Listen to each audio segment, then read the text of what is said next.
स्वागत है आपको एक बार फिर से मेरे YouTube चैनल पर। तो आज क्लास 12 के भौतिक विज्ञान अभ्यास 6 अभ्यास का नाम है वैद्युत चुम्बकीय प्रेरण में आज हम लोग पढ़ेंगे अभ्यास हल। तो अभ्यास हल में जो है पिछले भाग में प्रश्न नंबर 1 से लेकर के प्रश्न नंबर जो है 4 तक के सभी प्रश्नों को हल करके बताया जा चुका है। आज इस भाग में जो है प्रश्न नंबर 5 से लेकर के आगे के सभी प्रश्नों को हल करके बताया जाएगा। तो यदि आप 1 से लेकर के 4 तक के प्रश्न का हल आप नहीं देखे होंगे तो प्लेलिस्ट में वीडियो है, वहां से जा करके उस भाग का वीडियो आप देख सकते हैं। तो प्रश्न नंबर 5 है। तो प्रश्न नंबर 5 क्या है? 1.0 मीटर मतलब जो लंबाई है वो कितना है? 1.0 मीटर लंबी धातु की छड़ उसके एक सिरे से जाने वाले अभिलंबवत अक्ष के परितः 400 रेडियन सेकेंड इनवर्स की कोणीय आवृत्ति से क्या कर रही हैं? घूर्णन कर रही हैं। छड़ का दूसरा सिरा एक धात्विक वलय से संपर्कित है। अक्ष के अनुदिश सभी जगह 0.5 टेस्ला का एक समान चुंबकीय क्षेत्र उपस्थित है। वलय तथा अक्ष के बीच स्थापित वैद्युत वाहक बल की गणना कीजिए। तो यह प्रश्न जो पढ़ने के बाद से पता चल गया कि इसमें किसका किसका मान दिया गया है। तो पहला मान जो दिया गया है वह लंबाई का मान दिया गया है। तो यहाँ लिखेंगे हल, और हल लिखने के बाद से पहले उसका मान को नोट कर लेंगे। क्या दिया गया है? लंबाई। तो यल बराबर कितना दिया गया है? 1.0 मीटर है, तो इसको 1 मीटर कहा जाएगा। 1 मीटर भी लिख सकते हैं और 1.0 मीटर भी लिख सकते हैं। अब मतलब यल बराबर 1 मीटर हो गया। और यहाँ अभिलंबवत अक्ष के परितः जो 400 रेडियन सेकेंड इनवर्स कोणीय आवृत्ति किससे दिखाएंगे? ओमेगा से। ओमेगा बराबर क्या है? कितना दिया गया है? तो ओमेगा बराबर जो दिया गया 400 रेडियन, क्या लिखेंगे? 400 रेडियन सेकंड का इनवर्स। क्या लिखेंगे? 400 रेडियन जो है सेकंड का इनवर्स जो है दिया गया। ये दूसरा मान है।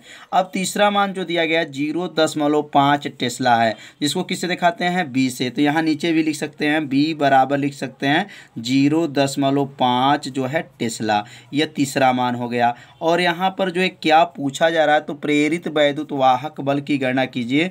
ई बराबर जो है प्रश्नवाचक है, मतलब इसमें ई का मान जो है पूछा जा रहा है। तो ई का सूत्र क्या होता है? तो ई का सूत्र आप लोग याद रखिएगा। ई का सूत्र होता है, ई बराबर होता है 1/2 बी, याद रखिएगा, बी ओमेगा, और क्या होता है? यल स्क्वायर होता है। क्या सूत्र है? ई बराबर 1/2 बी ओमेगा यल स्क्वायर। ये किसका सूत्र है? तो प्रेरित वैद्युत वाहक बल का जो है सूत्र है। और किसके पदों में है? तो कोणीय वेग और चुंबकीय क्षेत्र के पदों में है। अब यहाँ पर जो है मान को रख लेंगे।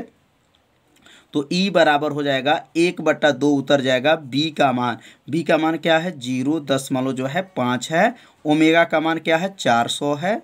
और यल का मान क्या है? 1 है। तो यहाँ 1 का वर्ग हो जाए, क्योंकि यल का वर्ग है तो ये यहाँ पर यल का मान क्या रखेंगे? 1, और 1 का क्या कर लेंगे? वर्ग कर लेंगे। अब 2 से जो है 400 को काट दीजिए, कितना हो जाएगा? 200 हो जाएगा। अब ई बराबर क्या हो जाएगा? यहाँ 200 में कितने जीरो है? 2 जीरो है। तो ये 2 जीरो से इसका दशमलव क्या हो जाएगा? हट जाएगा। तो यहाँ क्या लिखेंगे? 5 गुणे 2 गुणे और 1 का वर्ग 1 हो गया। ये 2 जीरो से इसका दशमलव हटा देंगे। कितना हटाएंगे? यहाँ पर जब एक यहाँ पर जो है 2 जीरो है और यहाँ दशमलव कितने स्थान पे? 1 स्थान पे है। तो याद रखिएगा यहाँ पर 1 जीरो भी बचेगा, क्योंकि एक ही स्थान दशमलव है। तो यहाँ पे क्या हो जाएगा? 20 हो जाएगा। क्या हो जाएगा? 20 पचे क्या हो जाएगा? 100। 100 एक अन्नम 100। ई बराबर क्या हो जाएगा? 100 आ जाएगा। और इसका मात्रक क्या होगा? वोल्ट होगा। क्या होगा? वोल्ट हो जाएगा। तो यहाँ ई का मान, ई का नाम क्या है? प्रेरित वैद्युत वाहक बल। तो प्रेरित वैद्युत वाहक बल इसमें कितना निकल गया? 100 वोल्ट आ गया। कितना आसान है, बस थोड़ा सा ध्यान देना। 2 से किसको काटे थे? 400 को। ध्यान दीजिए, 2 से किसको काटे हैं? 400 को। कितने बार में गया? 200 में। अब 200 का गुणा 0.5 में कर लीजिए, और 1 का वर्ग 1 होता है। कितना हो जाएगा? 100 वोल्ट हो जाएगा। तो प्रश्न नंबर 5 जो है आप लोग अच्छे से समझ लिए होंगे। तो इसे अपने कॉपी में क्या कीजिए? जरूर नोट कर लीजिए। तो अब सीखेंगे प्रश्न नंबर 6। तो प्रश्न नंबर 6 है। अब प्रश्न को पढ़ा जाएगा, देखा जाएगा इसमें क्या क्या मान दिया और इसमें क्या पूछा जा रहा है। तो तो प्रश्न है एक वृत्ताकार कुंडली है, क्या है, एक वृत्ताकार कुंडली जिसकी त्रिज्या कितना है 8.0 सेमी तथा फेरों की संख्या 20 है, अपने ऊर्ध्वाधर व्यास के परितः 50 रेडियन सेकेंड इनवर्स के कोणीय आवृत्ति से 3.0 गुणे 10 के पावर -2 टेस्ला के एक समान चुंबकीय क्षेत्र में घूम रही हैं। कुंडली में उत्पन्न अधिकतम तथा औसत प्रेरित वैद्युतवाहक बल का मान ज्ञात कीजिए। तो यहाँ पर जो है क्या निकालना है, अधिकतम तथा औसत जो है प्रेरित वैद्युतवाहक बल की गणना करना है। और आगे इसमें क्वेश्चन में दिया गया है कि यदि कुंडली 10 ओम प्रतिरोध का एक बंद लूप बनाए तो कुंडली में धारा के अधिकतम मान की गणना कीजिए। जूल उष्मन के कारण क्षयित औसत शक्ति की गणना कीजिए और यह शक्ति कहाँ से प्राप्त होती है। तो यह प्रश्न देखने में बहुत बड़ा दिखाई दे रहा है, लेकिन यह प्रश्न में कुछ है नहीं, बहुत आसान है, बस थोड़ा सा आप लोग को ध्यान देना है। अब यहाँ लिखेंगे पहले हल, और हल लिखने के बाद से पहले यह नोट कर लेंगे किसका किसका मान दिया गया है। तो यहाँ पे ध्यान देंगे त्रिज्या का मान दिया गया है, तो आर का मान, आर बराबर कितना है 8 सेमी है। अब ये 8 सेमी दिया है तो सेमी को किस में बदल देंगे, मीटर में बदल देंगे। तो क्या हो जाएगा 8 गुणे 10 के पावर -2 हो जाएगा, और सेमी से किस में आ गया, मीटर में आ गया। तो समझ में आ रहा होगा कि सेमी से किस में बदल दिए, मीटर में जो है बदल दिए। फेरों की संख्या इसमें कितना है, तो लिखेंगे यन, यन बराबर कितना फेरों की संख्या है, तो 20 है, तो यहाँ यन बराबर लिखेंगे 20 है। चुंबकीय क्षेत्र कितना है, तो बी बराबर क्या है 3 गुणे 10 के पावर जो है -2 जो है टेस्ला है। यह किसका मान है, चुंबकीय क्षेत्र का मान है। अब आगे यहाँ पे देखेंगे 10 ओम है, 10 ओम मतलब आर, आर का मान क्या दिया है 10 ओम प्रतिरोध है, कितना है 10 ओम जो है प्रतिरोध है। अधिकतम प्रेरित वैद्युतवाहक बल की गणना करना है, ई बराबर जो है प्रश्नवाचक हो जाएगा। और यहाँ देखिए ओमेगा बराबर छूट गया, ओमेगा बराबर जो दिया गया है 50, क्या लिखेंगे 50, यहाँ लिख लेंगे ओमेगा बराबर लिखेंगे 50 रेडियन, 50 रेडियन सेकंड का इनवर्स है, क्या है 50 रेडियन जो है सेकंड का जो है इनवर्स है। तो यहाँ पे जो मान दिया गया था समय मान को नोट कर लिया गया है। और यहाँ औसत शक्ति पूछा जा रहा है, तो औसत शक्ति किससे प्रदर्शित करते हैं, P से, P बराबर भी प्रश्नवाचक है। इसमें 2 प्रश्न पूछा जा रहा है। तो अब यहाँ पे जो है किसका मान निकालेंगे, पहले E0 मतलब यहाँ पर जो है क्या लिखा गया, प्रेरित वैद्युतवाहक बल का मान ज्ञात कीजिए। तो प्रेरित वैद्युतवाहक बल का मान की यहाँ पे क्या करेंगे, गणना करेंगे। तो प्रेरित वैद्युतवाहक बल का सूत्र क्या होता है, तो यहाँ लिख लेंगे E0 बराबर, ध्यान दीजिएगा सूत्र होता है E0 बराबर होता है यन बी ए ओमेगा होता है, क्या होता है E0 बराबर यन बी ए ओमेगा। ये किसका सूत्र है, E0 का जो है सूत्र है। E0 का नाम क्या है, अधिकतम प्रेरित वैद्युतवाहक बल। अब इसमें मान को क्या करेंगे, रख लेंगे। तो यहाँ E0 बराबर हो जाएगा यन का मान, यन का मान क्या है 20 है, तो यहाँ 20 रख देंगे।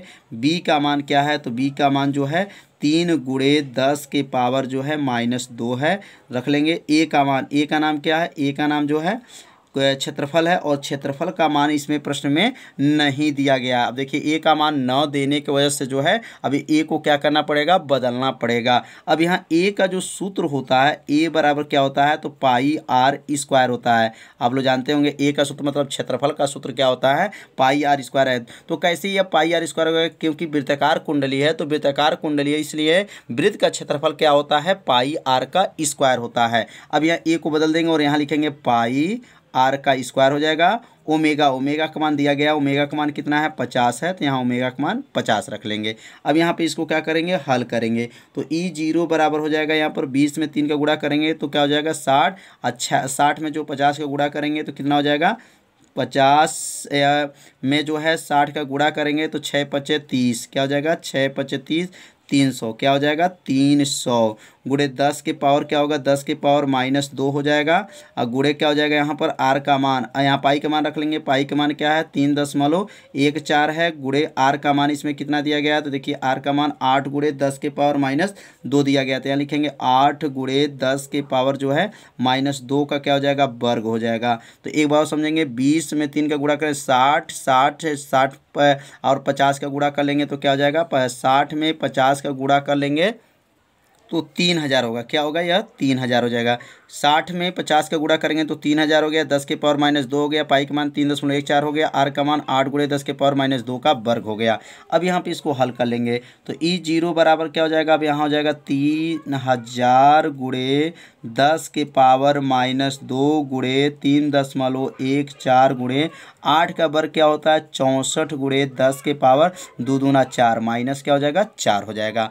तो अब यहाँ पे क्या करेंगे? अब ये सबका गुणा करेंगे। 3000 का गुणा 3.14 में और 64 में गुणा करेंगे तो इस सबका गुणा करने पर कितना आ जाएगा? तो लिखेंगे E0 बराबर आ जाएगा। तो गुणा करके आप लोग चेक कर लीजिएगा। 60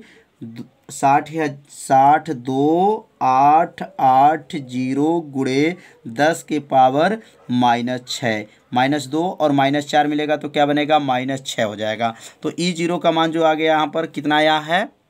60,02,880 गुणे 10 के पावर -6। अब यहाँ से 6 स्थान दशमलव लगा देंगे। 1 2 3 4 5 6 6 स्थान पर अगर दशमलव लग जाए तो क्या बनेगा? E0 बराबर हो जाएगा 0.602880 और यहाँ क्या लिख सकते हैं? वोल्ट। इसको लगभग में कितना लिखा जा सकता है? तो इसको यहाँ पे लगभग में अगर लिखना चाहते हैं तो लगभग में लिख सकते हैं। इसका मान हो जाएगा E0 बराबर हो जाएगा 0.603 वोल्ट। तो समझ में आ गया कैसे इसको हल किया गया है। तो इसमें क्या पूछा जा रहा था? अधिकतम प्रेरित वैद्युत वाहक बल की गणना करना था। तो इसमें अधिकतम प्रेरित वैद्युत वाहक बल की क्या हो गया? गणना हो गया। तो समझ में आ गया होगा। लेकिन आप लोग सूत्र याद रखिएगा कि E0 का सूत्र क्या होता है? NAB क्या होता है?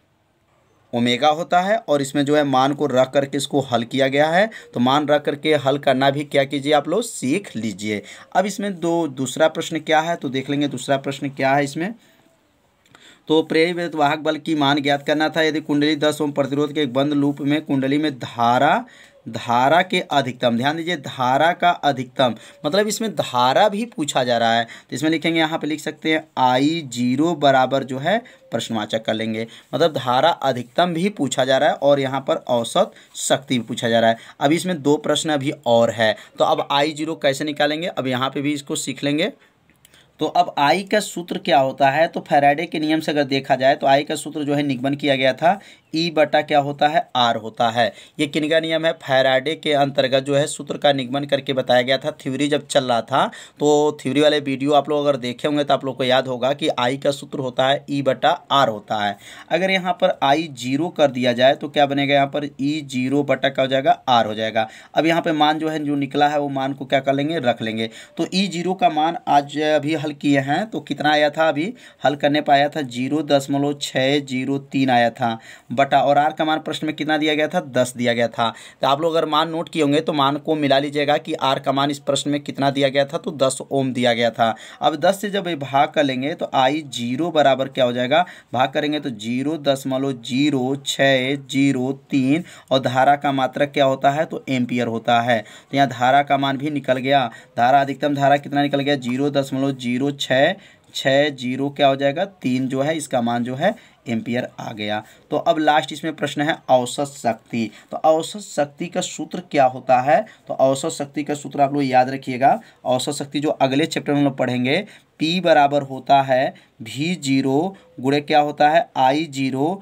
बटा क्या होता है? 2। ये सूत्र को आप लोग याद रखिएगा क्योंकि अगले चैप्टर में हम लोग जो पढ़ेंगे LC परिपथ, RC परिपथ, LCR परिपथ जो हम लोग पढ़ेंगे अगला चैप्टर जो है प्रत्यावर्ती धारा में, तो ये सूत्र का प्रयोग किया जाएगा और इस सूत्र का निगमन भी किया जाएगा। वो अगले चैप्टर में इस सूत्र का निगमन होगा कि P बराबर V0 I0 बटा 2 कहाँ से आया और कैसे आया, यह अगले चैप्टर में निगमन करके बताया जाएगा। तो इस चैप्टर में जो आप लोग याद रखिएगा कि P बराबर V0 I0 बटा 2 होता है। अब इसमें मान रख लेंगे। जब मान रखेंगे तो इसमें क्या हो जाएगा? P बराबर जो होगा V0 को ही क्या कहते हैं? V0 का ही क्या कहा जाएगा? E0 कहा जाता है। V0 का नाम क्या है? V0 का नाम है वोल्टेज है। वोल्टेज का मात्रक क्या होगा? यहाँ पर वोल्ट होगा इसका। और E0 का नाम क्या है? प्रेरित वैद्युत वाहक बल, इसका भी मात्रक क्या होगा? वोल्ट होगा। तो इसका मतलब V0 को जगह पर क्या लिख सकते हैं? E0 लिखा जा सकता है। तो यहाँ लिखेंगे E0 गुणे क्या हो जाएगा? यहाँ पर I0 बटा क्या हो जाएगा? 2 हो जाएगा। अब ये P बराबर, अब यहाँ पर E0 का मान कितना है? तो E0 का मान जो है यहाँ पे निकाला गया। यहाँ देखिए भरे, यहाँ पे रखा गया 0.603 भर रखे थे। किसका मान है? E0 का। E0 का मान जो है सबसे पहला पहला मान निकाला गया था, कितना आया था 0 क्या था 603 आया था। और I0 का मान यहाँ देखिए निकला, कितना निकला है 0.0603। अब बटा क्या हो जाएगा 2 हो जाएगा। अब ये दोनों का क्या करेंगे गुणा कर लेंगे, गुणा करने के बाद से क्या करेंगे 2 से क्या करेंगे भाग कर देंगे। तो गुणा करके और इसमें जो है 2 से भाग करेंगे तो कितना आ जाएगा, तो यहाँ गुणा करने के बाद से कितना आएगा 0.0363609 बटा क्या हो जाएगा 2। ये कहाँ से आया है, इस दोनों का आपस में क्या किया गया है गुणा किया गया है, तो इतना मान आया है। अब यह 2 से क्या कर देंगे इसमें भाग कर देंगे, तो जब भाग करेंगे तो कितना आ जाएगा 0.0181 जो है वाट आ जाएगा। तो समझ में आ गया होगा कि यह मान कैसे निकाला गया था। और ये किसका सूत्र है, तो औसत शक्ति का जो है यह सूत्र था। तो औसत शक्ति का मान इसमें कितना आ गया 0.018 जो है वाट आ गया। तो समझ में आ गया होगा। और इसमें पूछा गया था लास्ट में कि यह शक्ति कहाँ से प्राप्त होती है, तो लिख देंगे ये शक्ति जो है आघूर्ण से प्राप्त होती है। लिख देंगे यह शक्ति किससे प्राप्त होगी, आघूर्ण से प्राप्त होगी, आघूर्ण से प्राप्त होंगे, आघूर्ण से प्राप्त होती हैं। किससे होती हैं, आघूर्ण से प्राप्त होती हैं। तो समझ में आ गया होगा कि आघूर्ण मतलब बल आघूर्ण से क्या होती हैं, यह शक्ति प्राप्त होती हैं। तो इस भाग में प्रश्न नंबर 5 और प्रश्न नंबर 6 बताया गया। तो आज का वीडियो कैसा था आप सभी विद्यार्थी जरूर कमेंट कीजिएगा, वीडियो को लाइक कर दीजिए और चैनल को और आप पहली बार आए होंगे तो चैनल को सब्सक्राइब जरूर कर लीजिए। वीडियो को ज़्यादा से ज़्यादा अपने सभी दोस्तों के पास जरूर शेयर कीजिए। तो आज का पढ़ाई जो रहेगा इतना ही रहेगा, मिलते हैं अब अगले भाग में, तब तक के लिए सभी विद्यार्थियों को नमस्कार।